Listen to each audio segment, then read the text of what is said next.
Hello friends, this is SP Singh and welcome to smarter everyday. प्यारे दोस्तों, बात करेंगे BEd third semester according to Kanpur university, जो आपका फर्स्ट पेपर है विद्यालय नेतृत्व एवं प्रबंधन, school management and leadership. BEd third semester का फर्स्ट पेपर है ये, और इसकी जो है 9 क्लासेस कंप्लीट हो चुकी हैं। अभी तक कितनी 9 क्लासेस कंप्लीट हो चुकी हैं।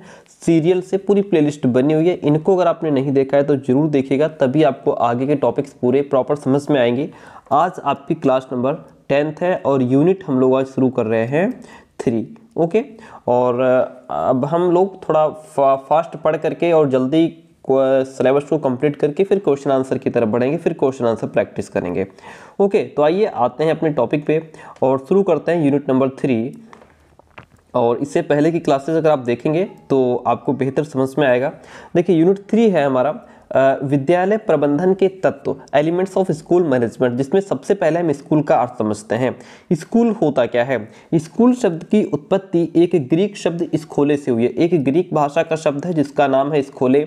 इस शब्द का अर्थ होता है अवकाश, यानी कि लेजर। ठीक है, ग्रीक शब्द स्कूले से हुई है और इस शब्द का मतलब क्या होता है? अवकाश, यानी कि आपका खाली समय। ओके, प्राचीन यूनान में क्या था कि इन अवकाश के स्थानों को ही स्कूल के नाम से जाना जाता था।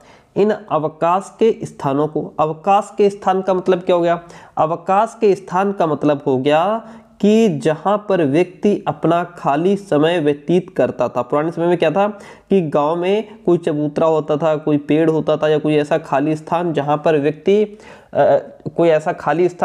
व्यक्ति अपना जो उसके पास जो खाली समय होता था, है ना, जो छुट्टियों का समय होता था, है ना, या अपने नौकरी के बाद जो उसको शाम को थोड़ा खाली समय मिला, वहां पर गांव के लोग इकट्ठे हो जाया करते थे, है ना, तो वो अवकाश के स्थान हो गए। उन्हीं को स्कूल के नाम से जाना जाता था।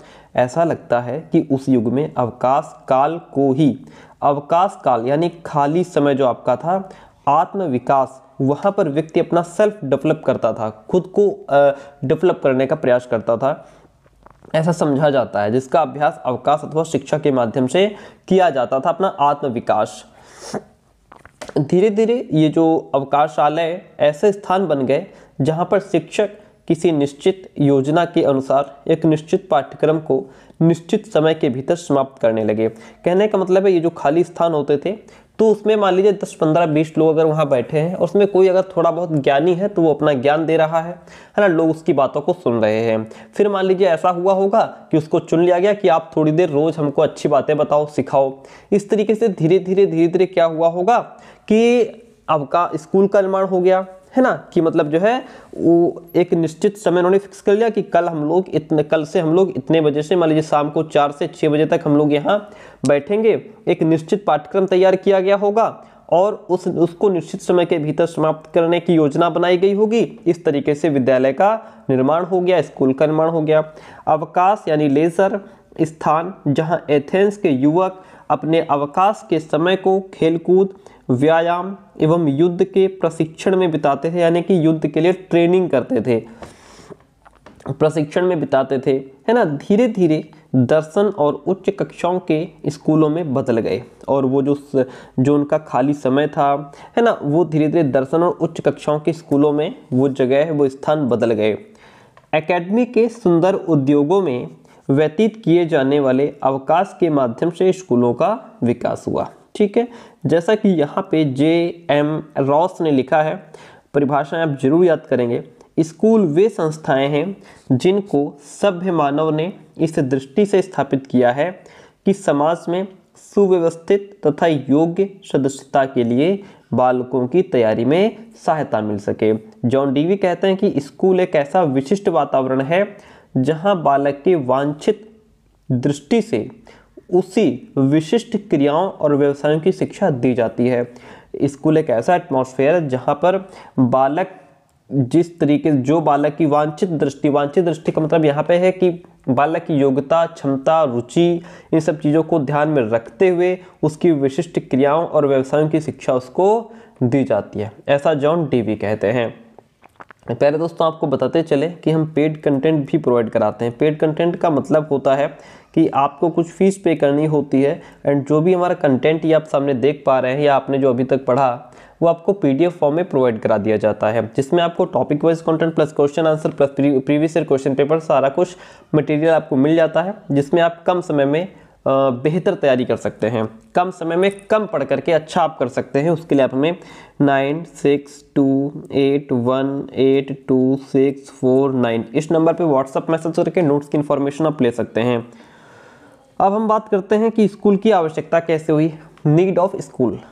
देखिए, विद्यालय की आवश्यकता विभिन्न दृष्टिकोणों से। नंबर 1 तो छात्रों के दृष्टिकोण से विद्यालय की आवश्यकता कैसे महसूस की गई, छात्रों के दृष्टिकोण से देखिए, आज युवकों को शारीरिक, मानसिक, बौद्धिक, चारित्रिक रूप से विकसित किया जाना अत्यंत आवश्यक है।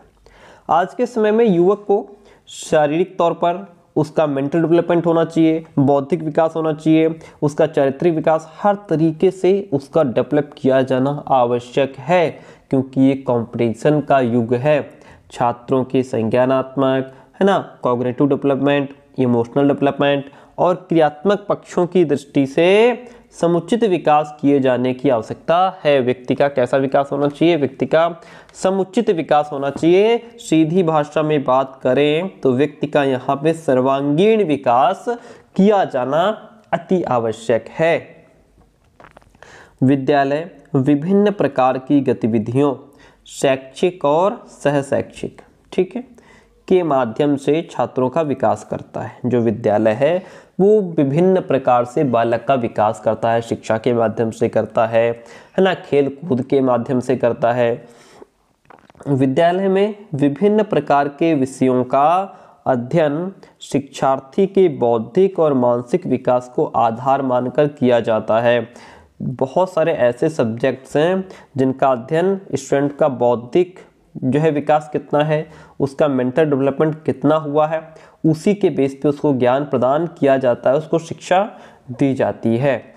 विभिन्न सहशैक्षिक प्रवृत्तियों जैसे कि आपकी प्रार्थना सभा हो गई, सुबह सुबह जो आपके स्कूल में प्रेयर होती है, वाद विवाद हो गया, ग्रुप डिस्कशन हो गया, रचनात्मक लेखन हो गया, है ना, निबंध लेखन वगैरह हो गया, खेल कूद, एनसीसी, स्काउटिंग आदि के आयोजन में इस बात का प्रयास किया जाता है कि उनके माध्यम से बच्चों का समग्र विकास किया जा सके। इन सब चीज़ों के माध्यम से बालक का सर्वांगीण विकास हो, बालक का जो है कि शारीरिक विकास, मानसिक विकास, चारित्रिक विकास, भावात्मक विकास, संवेगात्मक विकास, संज्ञानात्मक विकास, हर तरीके से बालक का डेवलपमेंट होना चाहिए। इससे स्पष्ट होता है कि विद्यार्थियों के विकास की दृष्टि से विद्यालय बहुत महत्वपूर्ण है। ठीक है, अब बात करते हैं अभिभावकों की दृष्टि से भी विद्यालय का उतना ही महत्व है। From the point of view of parents, देखिए, प्रत्येक अभिभावक विद्यालय से ये अपेक्षा रखता है कि उनका बच्चा अपनी आयु के अनुसार डेवलप कर सके। उनका जो बच्चा है वो अपनी आयु के हिसाब से, जिस हिसाब से उसकी उम्र बढ़ती जा रही है, उस हिसाब से उसमें डेवलपमेंट होता रहे। प्रतिस्पर्धा के इस दौर में, कंपटीशन के इस दौर में अभिभावकों के सम्मुख, अभिभावकों के समक्ष यह एक धर्म संकट है कि उनका बच्चा अन्य बच्चों की तुलना में श्रेष्ठ बने। यही भावना उन्हें श्रेष्ठ विद्यालय का चयन करने के लिए प्रेरित करती है। इस दृष्टिकोण से विद्यालयों की आवश्यकता स्पष्ट हो जाती है। ओके, अब है कि समाज के पॉइंट ऑफ व्यू से विद्यालय की कितनी आवश्यकता है, इसको समझते हैं समाज के दृष्टिकोण से, from the point of view of society. देखिए, हुमायूं कबीर के अनुसार विद्यालय समाज का लघु रूप होता है। हुमायूं कबीर कहते हैं कि जो विद्यालय है वो समाज का एक छोटा रूप है, क्योंकि वो भी तो समाज ही है, लेकिन वो समाज का छोटा रूप है। इसलिए विद्यालय और समाज के वातावरण में अंतर नहीं होना चाहिए, है ना, कि जो समाज का एटमॉस्फेयर है वही विद्यालय का भी एटमॉस्फेयर होना चाहिए, उसमें अंतर नहीं होना चाहिए।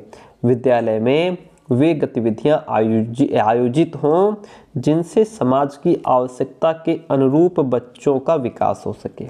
विद्यालय में ऐसे क्रियाकलाप कराए जाएं, ऐसी गतिविधियां हों, ऐसी शिक्षा दी जाए जिससे जो समाज की आवश्यकता है उन आवश्यकताओं की पूर्ति हो सके। जो समाज चाहता है, जिन चीज़ों की समाज को आवश्यकता है, वो बालक जो विद्यालय में है आगे चलकर समाज की उस आवश्यकता को पूरा कर सके। ऐसी शिक्षा आप दीजिए कि समाज की आवश्यकताओं को वो बालक पूरा कर सके। समाज में सहयोग, सहिष्णुता, भाईचारा, प्रेम आदि से युक्त व्यक्ति एक स्वस्थ समाज का निर्माण करता है। सहयोग, सहिष्णुता, भ्रातृत्व, भाईचारा, है ना, प्रेम आदि से जो व्यक्ति युक्त है, जिसके अंदर सारी क्वालिटीज हैं, वो एक अच्छे समाज को क्रिएट करता है। विद्यालय का काम ऐसे व्यक्ति तैयार करना है जो इन सभी गुणों से संपन्न हो। उसके अंदर सहयोग की भावना हो कि एक दूसरे की हेल्प कैसे की जाती है। इसी प्रकार समाज में बहुत सारी कुरीतियाँ, रूढ़िवादिता, कुपरंपरा आदि भी विद्यमान हैं। उनको भी वो बालक आगे चल करके दूर करने का प्रयास करे, है ना।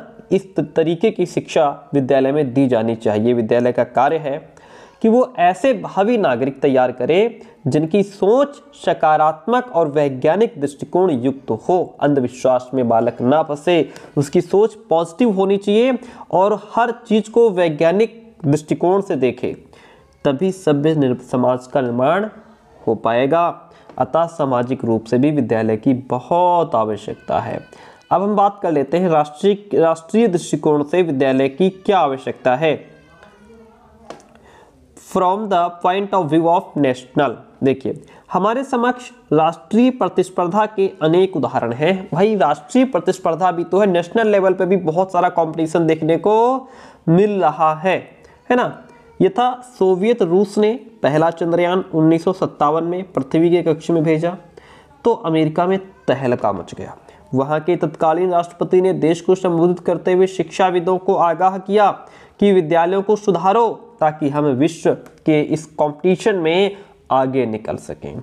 विकसित देश इसलिए आगे बढ़े हैं कि उन्होंने राष्ट्र के लिए परिश्रमी, योग्य और अप्रतिम साहसी नागरिक तैयार किए हैं। ये तभी संभव हो सका है जब वहाँ उन्नत प्रकार के विद्यालयों की स्थापना की गई। अतः स्पष्ट है कि राष्ट्रीय दृष्टिकोण से भी विद्यालयों की बहुत आवश्यकता है। तो इस तरीके से हमने ये समझा कि विद्यालय की आवश्यकता छात्र के दृष्टिकोण से तो है ही, लेकिन अभिभावक के दृष्टिकोण से भी विद्यालय की आवश्यकता है। समाज के दृष्टिकोण से भी विद्यालय की बहुत आवश्यकता है, क्योंकि समाज तभी सुधरेगा जब एक जब बालक अच्छा होगा, व्यक्ति अच्छा होगा, है ना। राष्ट्रीय दृष्टिकोण से भी विद्यालय की बहुत आवश्यकता है। अब हम बात करते हैं स्कूल के कार्य क्या होते हैं। देखिए अब सबके अनुसार अलग अलग कार्य बताए गए हैं। यहाँ पे ब्रूबेकर के अनुसार स्कूल के 3 काम बताए गए हैं। ब्रूबेकर कहते हैं कि स्कूल के 3 काम हैं: संरक्षण करना, प्रगतिशील कार्य और निष्पक्ष कार्य। ये सभी स्कूल के 3 काम बताए गए हैं। वहीं पर आगे टॉमसन कहते हैं कि स्कूल के 5 काम है। एक तो मानसिक प्रशिक्षण देना, बच्चे को चारित्रिक प्रशिक्षण देना, सामुदायिक जीवन का प्रशिक्षण देना, राष्ट्रीय गौरव एवं देश प्रेम का प्रशिक्षण देना, स्वास्थ्य और स्वच्छता का प्रशिक्षण देना। ये विद्यालय के 5 काम टॉमसन ने बताए हैं। अब हम इनकी बात कर लेते हैं। स्कूल के औपचारिक और अनौपचारिक कार्य किस तरीके से होते हैं, क्या क्या होते हैं। देखिए पहला काम है विद्यालय का मानसिक शक्तियों का विकास करना। क्या करना? Development of mental powers. समझिए इस बात को, मानसिक शक्तियों का विकास। स्कूल का पहला जो औपचारिक कार्य है वो है बालक की जो मेंटल पावर्स हैं उसको वो डेवलप करे, क्योंकि जब बच्चे की मेंटल पावर डेवलप हो जाएगी तो उसका आगे का जो काम है, आगे की जो शिक्षा है वो और ज़्यादा आसान हो जाएगी, जिससे वो अपनी स्वतंत्र विचार शक्ति को सोचने, समझने और काम करने में सफलतापूर्वक उसको प्रयोग कर पाएगा। और इस महान कार्य को पूरा करने के लिए स्कूल जो है वो बालक के सामने एक ऐसा एटमॉस्फेयर प्रेजेंट करता है जिससे उसमें जिज्ञासा और उत्सुकता भी उत्पन्न होती है। भाई जब उसकी मेंटल पावर्स डेवलप हो जाएंगी, बच्चा स्वतंत्र तरीके से सोच पाएगा, विचार कर पाएगा, तो उसके अंदर एक जिज्ञासा आ जाएगी, वो चीज़ों को जानने का प्रयास करने लगेगा, उसके अंदर उत्सुकता उत्पन्न हो जाएगी और वो अपनी आवश्यकताओं, रुचियों, योग्यताओं, रुझान के हिसाब से डेवलपमेंट करता रहेगा। ठीक है, तो ये पॉइंट हमारा हो गया। अब हम बात करते हैं आगे नेक्स्ट पॉइंट की गतिशील एवं संतुलित मस्तिष्क का निर्माण होना चाहिए बालक का। इसको कहते हैं cultivation of a dynamic and adaptable mind. Okay, इसमें क्या है, ये स्कूल का दूसरा औपचारिक कार्य बताया गया है। बालक को ऐसा ज्ञान देना है जो स्वयं साध्य ना हो अपितु साध्य को प्राप्त करने का एक साधन हो। साध्य क्या है? साध्य है ऐसा गतिशील और संतुलित मस्तिष्क जो हर एक कंडीशन में साधनपूर्ण और साहसपूर्ण हो और अज्ञात भविष्य के लिए नए नए मूल्यों का निर्माण कर सके, नई वैल्यूज को क्रिएट कर पाए। ठीक है, तो इस तरीके से हमारा सेकंड स्टेप कंप्लीट होता है। तीसरा है हमारा संस्कृति की सुरक्षा, सुधार और हस्तांतरण, यानी कि preservation, improvement and transmission. School के कार्य संस्कृति की सुरक्षा, उसमें सुधार तथा उसे भावी पीढ़ी को हस्तांतरित करना है। स्कूल का काम क्या है कि जो संस्कृति, जो कल्चर हमारे पूर्वजों ने दिया, जो सदियों से चला आ रहा है, हम उस संस्कृति को बचा करके रखें, उसमें थोड़ा और बेहतर करें, उसमें हम सुधार भी कर सकते हैं और फिर वही संस्कृति हम आने वाली पीढ़ी को ट्रांसफर कर दें कि अब तक इस संस्कृति को हमने संजोए रखा, हमने बनाए रखा, अब आपका उत्तरदायित्व है कि इस संस्कृति को ऐसे ही बनाए रखना, क्योंकि ये हमारे पूर्वजों की धरोहर के रूप में है हमारे पास, है ना, जिसको आजकल लोग मिट्टी में मिलाने लगे हैं, यानी कि हर एक चीज के पीछे लॉजिक लगाने लगे हैं कि ये कैसे, ये सब बेकार की चीजें, वो भी ऐसा नहीं है। हमारे पूर्वजों ने अगर हमें कोई संस्कृति दी है, कोई भी चीज है, तो उसके पीछे कोई ना कोई कारण रहा है। ठीक है, हमारा दायित्व बनता है कि हम उसका निर्वाह करें, उन संस्कृति को बचा करके रखें, उसको जिंदा रखें। अतः स्कूल को चाहिए कि वह संस्कृति की रक्षा और सुधार करे, उसे भावी पीढ़ी को विभिन्न सामाजिक और वैज्ञानिक विषयों के रूप में उसको ट्रांसफर करे, जिससे बालक प्राकृतिक, राजनीतिक, आर्थिक, सामाजिक, सांस्कृतिक और धार्मिक सभी प्रकार के वातावरण से परिचित हो जाए। ठीक है, आगे बढ़ते हैं। नेक्स्ट पॉइंट कहता है व्यावसायिक और औद्योगिक शिक्षा। क्या है? व्यावसायिक और औद्योगिक शिक्षा। स्कूल का यहाँ पे जो चौथा काम है वो क्या है? चौथा कार्य बालकों को व्यावसायिक और औद्योगिक शिक्षा देना है। क्या शिक्षा देना है? व्यावसायिक और औद्योगिक, बच्चा आगे चल के अपना उद्योग कर सके, व्यवसाय कर सके, है ना। तो ये आवश्यक है कि स्कूल बालकों को व्यावसायिक और औद्योगिक शिक्षा प्रदान करे, जिससे आगे चलकर वे समाज और अन्य व्यक्तियों पर भार ना बनते हुए अपनी जीविका की समस्या को स्वयं ही सुलझा लें, दूसरे पर बोझ ना बने, अपना खुद वो 4 पैसा कमा करके अपना जीवन व्यतीत करें। और दूसरी बात, हमारे भारत जैसे निर्धन देश में स्कूलों को इस संबंध में विशेष ध्यान देने की आवश्यकता है। आई बात समझ में? नेक्स्ट बात करते हैं नागरिकता का विकास, डेवलपमेंट ऑफ सिटीजनशिप। स्कूल का ये नेक्स्ट काम है। ये इसमें ये बताया गया है कि बालकों के अंदर नागरिकता के गुणों को विकसित करना चाहिए। एक अच्छा नागरिक बनने की कला उनके अंदर होनी चाहिए, यानी कि वो अच्छे नागरिक बन पाए, जिससे वे वर्तमान जनतंत्र के उत्तम और उत्तरदायित्वपूर्ण नागरिक बन पाए, है ना। अपनी रिस्पॉन्सिबिलिटी को समझें। एक उत्तम नागरिक को अपने कर्तव्यों और अधिकारों का ज्ञान होना एवं उनका उचित प्रयोग करना परम आवश्यक है। ओके, और इस पॉइंट ऑफ व्यू से स्कूल को बालकों के समक्ष ऐसा वातावरण प्रेजेंट करना चाहिए जिसमें रहते हुए उन्हें अपने कर्तव्यों और अधिकारों का ज्ञान होना चाहिए। नेक्स्ट पॉइंट की बात करते हैं चरित्र का विकास। देखिए, चरित्र का विकास, डेवलपमेंट ऑफ कैरेक्टर। स्कूल का सबसे महत्वपूर्ण काम बालकों का नैतिक और चारित्रिक विकास करना है। नैतिक एवं चारित्रिक विकास सामाजिक वातावरण में सामाजिक क्रियाओं के द्वारा ही संभव हो पाता है। इसलिए स्कूल को चाहिए कि वह बालकों के सामने ऐसा शुद्ध और पवित्र सामाजिक वातावरण प्रस्तुत करे जिसमें रहते हुए वे आध्यात्मिक स्वतंत्रता का अनुभव करते हुए सामाजिक क्रियाओं में प्रशंसनीय ढंग से भाग लेकर के अपना नैतिक और चारित्रिक विकास कर पाए। ठीक है, तो ये हमारे विद्यालय के औपचारिक कार्य थे। क्या थे? ये हमारे विद्यालय के औपचारिक कार्य थे। अब बात करते हैं विद्यालय के जो अनौपचारिक कार्य हैं। अनौपचारिक कार्य में क्या है? स्कूल के जो अनौपचारिक कार्यों का संबंध बालक के शारीरिक विकास, सामाजिक विकास, संवेगात्मक विकास से रिलेटेड है। शारीरिक विकास का मतलब है कि देखिए इसमें बताया गया है ये स्कूल का अनौपचारिक कार्य है।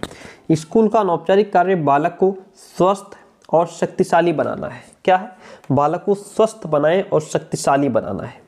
वर्तमान युग में बालकों के स्वास्थ्य की हीन दशा को देख करके, स्वास्थ्य अक्सर बच्चों का कमजोर रहता है ना, उसको देख करके स्कूल को इस कार्य की ओर विशेष ध्यान देना चाहिए कि बच्चे का शारीरिक विकास किस तरीके से हो। स्कूल का संपूर्ण वातावरण ऐसा होना चाहिए जिसमें रहते हुए बालक स्वयं ही खुद अपने आप को एक तरोताजा महसूस करे, स्फूर्ति उसके अंदर होनी चाहिए, है ना। तो बच्चे का शारीरिक विकास करना स्कूल का अनौपचारिक कार्य है।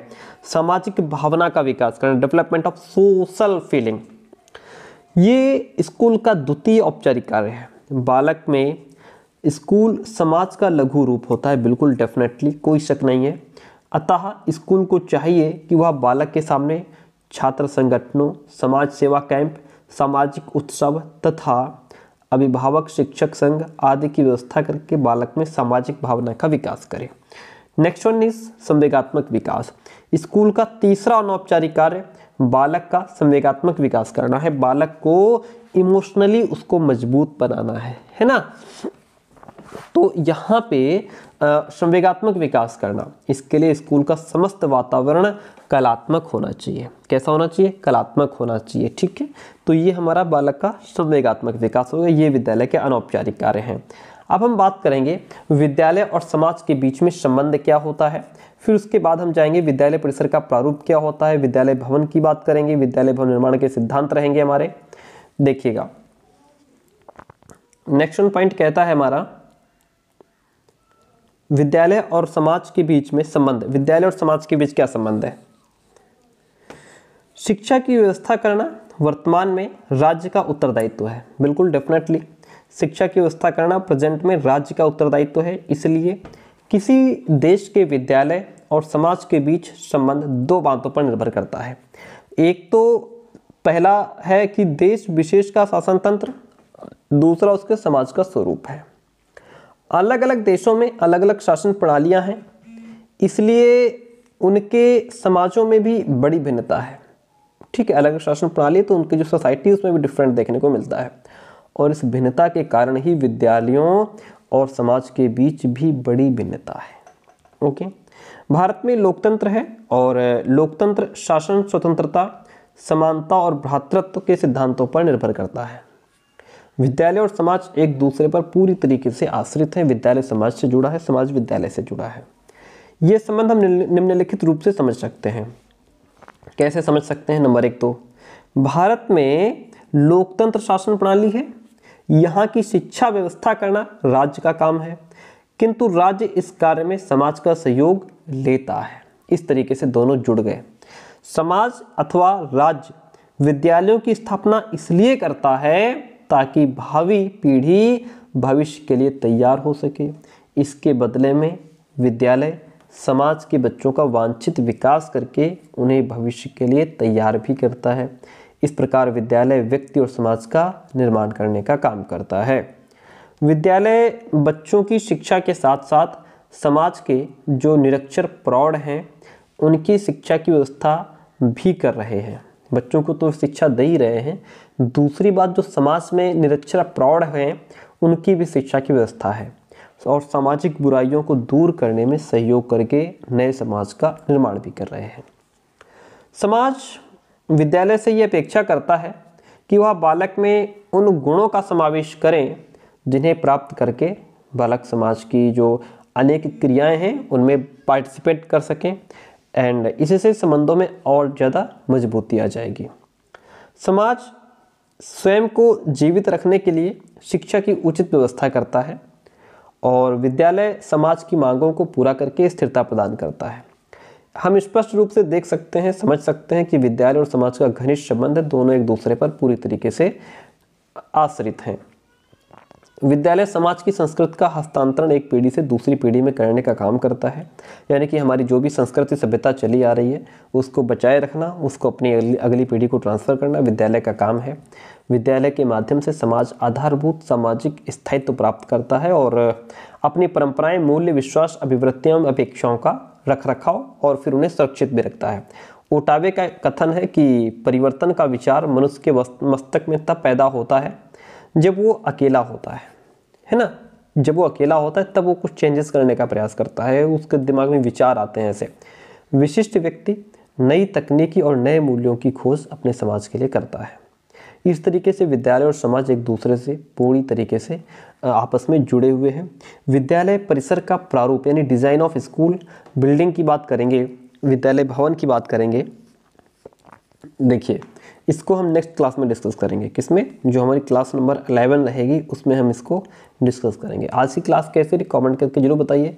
और नोट्स अगर आपने अभी तक नहीं लिए तो फटाफट से व्हाट्सएप मैसेज के दिए गए नंबर पे आप नोट्स ले सकते हैं और अपनी पढ़ाई को बेहतर कर सकते हैं।